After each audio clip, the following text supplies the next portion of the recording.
मंडळी, आज आपण बनवणार आहोत तुरीच्या सोल्याचे लवट।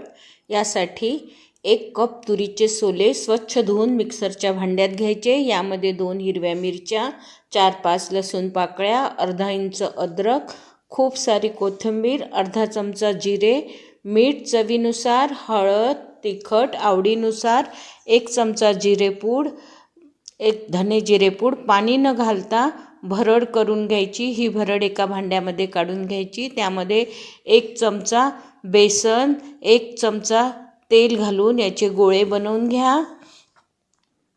परत मिक्सरच्या भांड्यात ग्रेव्हीसाठी लसूण, अद्रक, हिरवी मिरची, जिरे, खडा मसाला, कोथिंबीर, खोबरं, तीळ,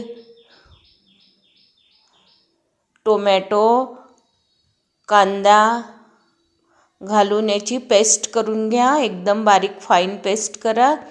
कढईमध्ये 1 पळी तेलात जिरं, मोहरी, हिंग,